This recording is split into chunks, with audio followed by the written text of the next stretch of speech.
अगर गहलोत वसुंधरा के गठबंधन से इस तरह का हालात पैदा नहीं होते, जातीय जेल जो राजस्थान के अंदर बोला कि बहुत से नेता रात को मेरे पास आते हैं मिलने, कितना बड़ा दुर्भाग्य। और आते होंगे क्योंकि कांग्रेस का एक भी नेता सड़क पे आपके लिए आंदोलन नहीं कर रहा है क्या? कोई नहीं करेंगे। उनको पता है कि 4 साल बाद अपना आप वोट दे दोगे। आप आदत है आपकी, तो एक बार इधर एक बार इधर वही काम करते हो, तो क्यों चिंता करेंगे? वो पैसा कमा रहे हैं, वो जो पैसा उन्होंने 5 साल भ्रष्टाचार किया उसको पचाने में लगे, आराम से पचा लें, फिर तैयार होकर 27 लास्ट में निकलेंगे और 28 से बेवकूफ बना लेंगे। राजस्थान के आम आदमी, गरीब आदमी को, नौजवान को सबसे बड़ा फायदा हुआ कि कोई तो लड़ने वाला है। जब दोनों पार्टियां आपस में हाथ मिला लेती है तो हनुमान बेनीवाल और आदमी पार्टी इस राजस्थान के जवान, किसान, मजदूर और मजलूम के लड़ने के लिए तैयार खड़े रहते हैं। दुर्भाग्य इस बात का कि सरकार में सुनने वाला कोई नहीं। सरकार कितनी संवेदनहीन है। हम 55 दिन के लगभग यहाँ बैठे हैं, सरकार चला के कुछ भी नहीं कर रही है और हम भी नहीं चाहते कि हमारी वजह से लॉ एंड ऑर्डर बिगड़े। हमने राज्यपाल से टाइम लिया, राज्यपाल से मिले, प्रधानमंत्री जी से समय मांगा है और निश्चित रूप से आज कल के अंदर जो भी मैसेज है दिल्ली से वो हमारे पास आ जाएगा।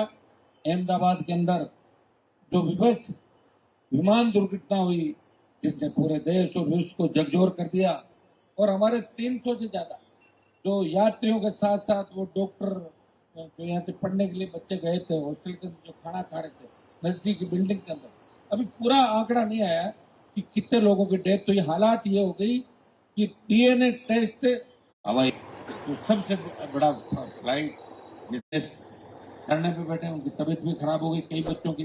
खुद अपना माइंड अप्लाई करें। आसपास ऐसे लोगों को लगता है हनुमान जी जब सत्ता के अंदर आएंगे तब हम तो मर जाएंगे, तब देखेंगे इनकी। 25 साल हो गए लड़ते लड़ते, लेकिन राजस्थान के आम आदमी, गरीब आदमी को, नौजवान को सबसे बड़ा फायदा हुआ कि कोई तो लड़ने वाला है।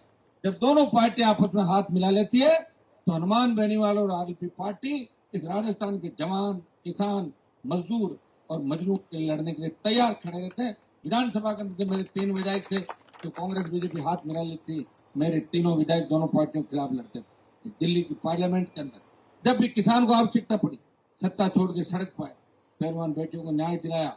अग्निवीर का सबसे बड़ा जो आंदोलन हम करने जा रहे हैं उसका नेतृत्व राजस्थान का जवान करेगा। भाइयों, इस 25 तारीख की रैली से आपने दर्शा दिया कि अब आप कमजोर नहीं हो, अब सरकार का कमजोर होगा। और बचा खुचा काम था तो 8 तारीख को जन सुनवाई के दौरान अगर मैं ये कहता कि आप नहीं आना मत आओ, फिर भी 25,000 नागौर आ गए अपने अपने साथ में। इसका मतलब अब राजस्थान के नौजवानों ने ठान लिया कि राजस्थान में 28 के अंदर कब्जा हमारा होगा, सरकार हमारी होगी। फिर नहीं तो किसी बहन बेटी अबला की इज्जत टूटी जाएगी राजस्थान के अंदर। नहीं कोई गुंडा बदमाश राह चलते किसी व्यक्ति की हत्या करेगा, नहीं पेपर लीक होंगे और नई मजलूम की आवाज को दबाया जाएगा। ऐसी व्यवस्था राजस्थान में करने के लिए नौजवान तैयार है। कमर कस लो, 2.5 साल और तकलीफ आपको पड़ेगी। अगर 2.5 साल आपने धैर्य के साथ गुजार लिए तो 50 साल तक आने वाली पीढ़ियां आपको धन्यवाद देगी, दुआ देगी कि आप हमारे लिए लड़े। इसलिए हम खुश हैं राजस्थान के अंदर। अगर गहलोत वसुंधरा के गठबंधन से इस तरह का हालात पैदा नहीं होते, जातीय जेल जो राजस्थान के अंदर बोला, बहुत से नेता रात को मेरे पास आते हैं मिलने, कितना बड़ा दुर्भाग्य। और आते होंगे पक्का, क्योंकि कांग्रेस का एक भी नेता सड़क पे आपके लिए आंदोलन नहीं कर रहा है क्या? कोई नहीं करेंगे। तो उनको पता है कि 4 साल बाद अपना आप वोट दे दोगे। आप आदत है आपकी, तो एक बार इधर एक बार इधर वही काम करते हो, तो क्यों चिंता करेंगे? वो पैसा कमा रहे हैं और जो पैसा उन्होंने 5 साल भ्रष्टाचार किया उसको पचाने में लगे, आराम से पचा लें, फिर तैयार होकर 27 लास्ट में निकलेंगे और 28 से बेवकूफ बना लेंगे। मैं उन तमाम लोगों को कहना चाहूंगा कि आप अपने सपनों की सरकार बनाएं, राजस्थान की सत्ता पे कब्जा करें। जितने भी हमारे चाहे फर्स्ट ग्रेड के अभ्यर्थी हो, आरएस के हमारे अभ्यर्थी हो, 18-21 के हो, एसआई भर्ती को, तमाम लोगों को आश्वस्त करता हूं कि मैं आपके लिए लड़ता रहूंगा। अगर आपको कोई भी सबूत मिले, कोई भी चीज हो, आप लाके मुझ तक पहुंचाएं। निश्चित रूप से ये जो हम लड़ाई लड़ रहे हैं ये ऐतिहासिक लड़ाई है। अगर इस लड़ाई में हमारी जीत हो गई तो समझ लो कि राजस्थान आपके हाथों में होगा 28 के अंदर। ये भी मैं आपको विश्वास दिलाता हूँ। तो भाइयों, तैयार हो जाओ। मैं दूसरे नेताओं की तरह नहीं हूँ कि मैं कहता कुछ हूँ करता कुछ हूँ।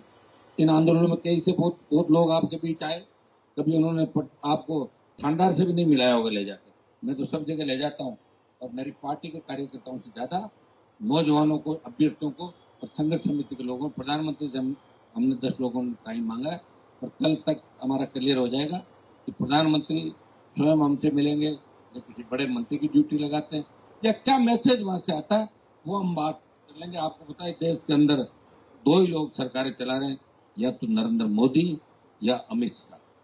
तो हमारे में तो एक व्यक्ति जो भी प्रधानमंत्री डिसाइड करेंगे उनसे मिलके आ जाएंगे और उनको बात भी बता देंगे। और अगर मुलाकात हो गई, ये तय है, भर्ती भी रद्द होगी और ये पुनर्गठन भी होगा। और मुलाकात नहीं हुई तो कूच भी तय है, जबरन मुलाकात के लिए जाएंगे, रुकेंगे नहीं हम लोग। ये तय है, आप कर लो, दिल्ली की परेड कर लो, दिल्ली कैसे निकलना है उसके लिए भी तैयार हो जाओगे। क्योंकि हाईकोर्ट के फैसले का इंतजार नहीं करेंगे कि हाईकोर्ट हमारे पक्ष में फैसला करेगा। वो लोग इंतजार करते हैं जो कायर और कमजोर होते हैं। हम लड़ते हैं, सीखा है, सरकार को थका देंगे। दूसरे नेता फ्रस्ट्रेट हो गए, कोई तो कह रहा है हनुमान जी 6 बजे आ रहे हैं। यार तुम्हें क्या करना, कितने बजे आ रहा हूँ मैं? चाहे यहाँ 5 बजे आऊँ 12 बजे रहूँ। मैंने जो एक आह्वान किया 1 लाख आ गए, बता दिया ना सिंह क्या, और टाइम भी दे दिया।